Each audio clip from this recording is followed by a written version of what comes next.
수강생 여러분 안녕하세요. 지난 시간에는 환율 사수의 선봉에 섰던 송인상 장관의 활약상에 대해서 살펴보았습니다. 이번 시간에는 마지막으로 한국 정치에 필요한 인재를 길러내기 위해 그가 펼친 활동들에 대해 살펴보겠습니다. 지난 시간에 송인상 선생은 만 35세의 이른 나이에 요직 중 하나인 재무부 이재국장이 되었다고 말씀드렸습니다. 그가 이처럼 일찍 고위직에 갈 수 있었던 데에는 그가 뛰어난 역량을 지녔다는 점이 크게 작용했을 것입니다. 그러나 이와 함께 당시에는 그만큼 인재가 드물었다는 점도 중요한 요인이었습니다. 특히 경제나 금융 분야에는 전문적인 역량을 갖춘 인재가 많지 않았습니다. 식민지 시기에 경제학을 공부한 사람이 많지 않았고, 경제 분야 요직은 주로 일본인들이 차지하고 있었기 때문에 충분한 실무 경험을 쌓아온 사람이 드물 수밖에 없었습니다. 기술자 역시 부족했습니다. 식민지 시기에 핵심적인 기술자들은 대체로 일본인이었기 때문에 해방 이후 높은 수준의 기술을 갖춘 한국인 기술자는 드물었습니다. 송인상 선생은 이러한 문제를 의식해 인재를 양성하고 발굴해내는 데 각별한 관심을 쏟았습니다. 부흥부 장관으로서 그는 두 가지 목표를 가졌는데, 하나는 장기 경제개발계획 수립이고 다른 하나는 인재 양성이었다고 합니다. 이에 따라 원조 중 상당 부분을 교육 분야에 사용하였습니다. 이제 그가 인재 양성과 발굴을 위해 어떠한 노력을 기울였는지 몇 가지 사례들을 살펴보겠습니다. 부흥부 장관 시절 그는 부흥부 직원들에게도 국제적 시각이 필요하다고 생각했습니다. 부흥부는 주로 원조 당국의 전문가들을 상대로 협상도 벌이고 정책을 조율하기도 해야 했기 때문입니다. 이를 위해 직원들을 해외 연수에 보내는 것도 생각해 보았습니다. 그런데 이는 시간과 비용이 많이 드는 일이었기에 장기적으로는 도움이 되겠으나 당장의 필요를 채우는 데에 큰 도움이 되지는 않았습니다. 그래서 그가 생각한 것이 특채 제도입니다. 당시에도 고시에 합격해야 사무관이 될 수 있었습니다. 그런데 해외에서 공부를 마치고 오는, 따라서 부흥부의 수요에 맞는 인재들은 고시 공부를 집중적으로 한 것이 아니기에 고시를 통과하기가 쉽지 않았습니다. 이에 송 장관은 특채제도 도입을 주장했습니다. 유학을 통해 석사 이상의 학위를 취득한 자들을 수습행정관으로 채용하겠다는 것이었습니다.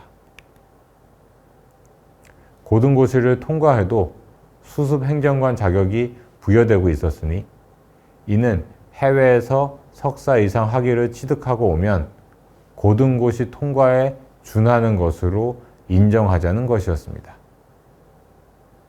그러나 이러한 안은 국무회의에서 받아들여지지 않았습니다. 공직 채용의 기본 원칙을 깰 수 없다는 것이 그 이유였습니다. 송 장관은 이번에는 대통령을 직접 찾아갔습니다. 그리고 원조 당국과 소통해야 하는 부흥부의 특성상 이는 꼭 필요하다며 거듭 요청했고, 결국 이 대통령의 승인을 받아 추진하게 됩니다. 이러한 방식으로 실제로 상당수의 미국 유학생들이 사무관으로 채용되었고, 이후 정부 내에서 중요한 역할을 수행했습니다. 이는 사실 공직 채용 원칙을 위배한 채용 방식이라는 점에서 바람직한 선택은 아니었다고 볼 수도 있을 것 같습니다. 그렇긴 하지만 이를 통해 송인상 장관이 인재를 확보하는 데 얼마나 열정적이었는가에 대해서는 잘 확인할 수 있는 것 같습니다. 이번에는 인재 양성과 관련해 그가 기여한 측면에 대해 살펴보겠습니다. 그가 부흥부 장관으로 부임하기 이전에 미국 미네소타 대학과 서울대 사이에 기술 원조 계약이 성사되어 있었습니다. 규모도 상당히 컸습니다. 그러나 원조는 제대로 이루어지지 못하고 있었습니다. 송 장관이 미국을 방문한 길에 미네소타 대를 찾아가 보니 대학 총장은 수원국의 간섭에 대해 불만을 갖고 있었고 그것이 지연 원인이 되고 있었습니다. 송 장관은 원조를 받는 나라와 대학이 원하는 것이 고려되어야 원조 계획이 성공할 수 있다고 호소하며 총장을 설득했고 마침내 계약이 실행되게 되었습니다. 그 결과 이 계약에 따라 1962년 6월까지 200여 명의 서울대 교수가 미네소타대에 가서 연수를 받을 수 있었고 50여 명의 미국인 자문관이 한국을 방문해 교육, 연수, 행정의 개선을 위한 지원 활동을 전개했습니다. 이러한 프로그램의 운영은 대학 교육의 질을 제고하는 데 많은 도움이 되었던 것으로 평가되고 있습니다. 송인상 장관은 산업 부문의 기술자를 양성하기 위해서도 많은 관심을 기울였습니다. 충주 비료공장 건설 당시의 일입니다. 이 공장은 그가 장관으로 부임하기 이전인 1955년부터 원조를 받아 건설되고 있었습니다. 송 장관은 이 공장의 건설 자금을 추가로 더 얻기 위한 회의에서 한 미국 관리로부터 대체 한국에는 요소비료 공장 건설 및 운전에 참여할 수 있는 기술자가 몇 사람이나 있느냐는 질문을 받았으나 변변한 답을 내놓지 못했습니다. 국내에는 관련 기술자가 없었기 때문입니다. 이 과정에서 한국 경제의 현실을 절감한 송인상 장관은 서울대 공대 학장의 추천을 받아 68명의 공대 출신 졸업생을 비료 공장의 기술직 사원으로 채용한 뒤 이들을 미국, 독일, 스페인으로 파견해 기술 훈련을 시켰습니다. 그리고 이들 덕분에 충주 비료 공장은 물론 그 이후 설립된 호남 비료 공장도 외국 기술자의 도움을 받지 않고 한국 기술자들에 의해 스스로 운영할 수 있게 되었습니다. 이번에는 송인상 장관이 공무원 공채 시험을 도입한 것에 대해 살펴보겠습니다. 앞서 특채 도입에 대해 말씀드린 바 있어서 다소 헷갈리실 수도 있을 것 같습니다. 특채는 고등고시를 통과하면 자격이 주어지는 수습 사무관과 관련된 이야기였습니다. 해외에서 석사 이상 학위를 받은 자에게 고등고시 통과에 준하는 대우를 해주는 것이었습니다. 그리고 여기서 말씀드릴 공채는 고등고시와 관련된 것이 아니라 오늘날로 치면 9급에 해당하는 공무원의 채용과 관련된 이야기입니다. 송인상 장관은 그가 한국은행에 있을 당시 공채 시험을 통해 많은 인재를 선발할 수 있다는 것을 직접 확인한 바 있었습니다. 그래서 1959년 3월 재무부 장관으로 자리를 옮긴 뒤에는 처음으로 공무원 공개 채용 시험 제도를 도입했습니다. 재무부에서 발생한 100명 정도의 결혼을 공개 시험을 통해 보충하기로 한 것입니다. 당시 공무원 채용은 주로 특채를 통해 이루어지고 있었습니다. 그런데 특채의 경우 실력보다는 혈연, 지연 등의 영향을 받기 쉬웠으며 이러한 상황에서는 공무원 조직에 인재가 많이 들어오도록 하는데 어려움이 컸습니다. 송 장관은 이러한 폐단을 막고자 공채를 시행한 것입니다. 시험의 경쟁률은 10대 1을 상회할 정도로 호응이 컸습니다. 한편 청탁하려 했던 이들은 거세게 반발했습니다. 특히 공교롭게도 야당 지도자의 아들이 수석으로 합격하자 자유당의 반발은 거셌습니다. 무슨 다른 의도가 있는 것은 아닌가 오해를 했던 것 같습니다. 공직사회에 인재가 유입되도록 하기 위해 송인상 장관이 추진한 것이 또 하나 있습니다. 공무원들이 경제적으로 안정되어 역할에 전념할 수 있도록 하고자 추진한 공무원 연금제도 도입입니다. 그런데 그는 공무원 연금제도 도입을 추진하면서 공무원의 복지 부분만 신경 쓴 것은 아닌 것 같습니다.